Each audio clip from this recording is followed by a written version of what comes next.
और उस समुद्र के जल को जैसे ग्रहण करोगे तो उस समय खारापन दिखाई देगा। इसी प्रकार संसार में आप सुख चाहोगे तो संसार में सुख नहीं है। एक महापुरुष कहा करते थे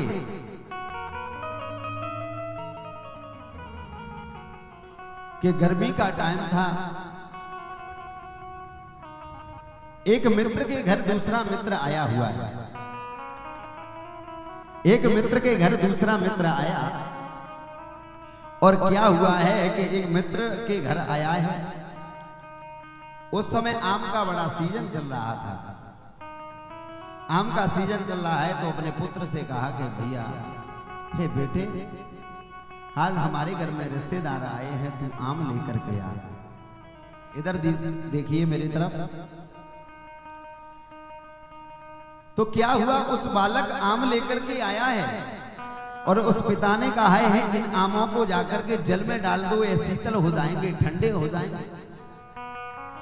कभी बाजार से हम फल लेकर के आते हैं तो जल में डाल देते हैं, तो कहा कि ये शीतल हो जाएंगे और उसी समय उन फलों को लिया और एक बाल्टी में डाल दिया।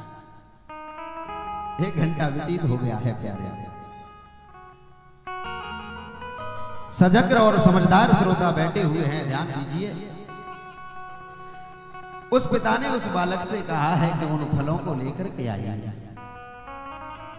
वह बालक जैसे ही गया और उस बालक ने क्या देखा कि उस बाल्टी में फल नहीं थे, उस बाल्टी में मिट्टी पड़ी थी। पिताजी को कहा कि पिताजी, मैं तो फल लेकर के आया था, इसमें तो मिट्टी है। पिताजी ने कहा कि बेटे, किस दुकान से लाया है, तू मुझे लेकर के चल। आज जैसे ही उस दुकान पर आए हैं और दुकानदार से कहा कि भाई, जब तेरी दुकान पर फल लेने के लिए मेरा पुत्र आया हुआ है और तूने तो मेरे पुत्र को ठग लिया है और तूने तो मिट्टी दे दी है। दुकानदार ने कहा, मेरे इस दुकान के बोर्ड को पढ़िए, मेरे इस दुकान के बोर्ड को पढ़ करके बताइए। तो उस दुकान के बोर्ड पर लिखा था कि नकली फलों की दुकान। तब उस दुकानदार ने कहा कि भैया, मुझे क्या पता था कि ये असली फल लेने के लिए आया है कि नकली फल लेने के लिए आया है। ये खाने के लिए फल लेने के लिए आया है कि सजाने के लिए फल लेने के लिए आया है। तो मैंने इसको फल दे दिए हैं, अब मेरा क्या दोष है? मेरी दुकान पे तो नकली फल मिलते हैं, असली फल है ही नहीं। तो इसी प्रकार संसार के बोर्ड पर लिखा है दुखालयम शाश्वतः। जब संसार के बोर्ड पर दुखों का घर लिखा हुआ है तो आपको सुख कैसे प्राप्त हो जाएगा?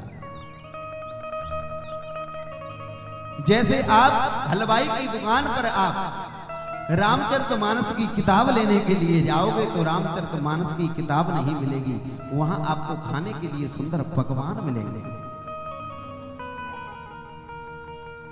इसी प्रकार जो औषधि वाली दुकान पर जाकर के आप सब्जी मांगोगे तो वहां सब्जी नहीं मिलेगी, वहां दवाइयां मिलेगी। और संसार में आप सुख ढूंढोगे तो सुख है ही नहीं। मैत्र मुनि ने आज विदुर जी को बड़े विस्तार से समझाया और कहा, जिसमें भगवान अवतार लेते हैं, जिसमें बराह का अवतार धारण किया है और प्रहलाद के ऊपर भी कृपा का वर्षण किया है, वह भी भगवान नरसिंह भगवान चल करके आए हैं। तो कारण यह है कि भगवान ने इसलिए अवतार लिया है। एक कश्यप जी महात्मा है, कल मैंने आपको बताया था। यह तृतीय स्कंद की पावन कथा है, जहां जीवन में व्यक्ति वासना की तरफ जाएगा, भोग की तरफ जिनकी इंद्रियां जाएंगी तो उनके यहां राक्षस प्रकट होंगे। और जिनकी इंद्रियां योग और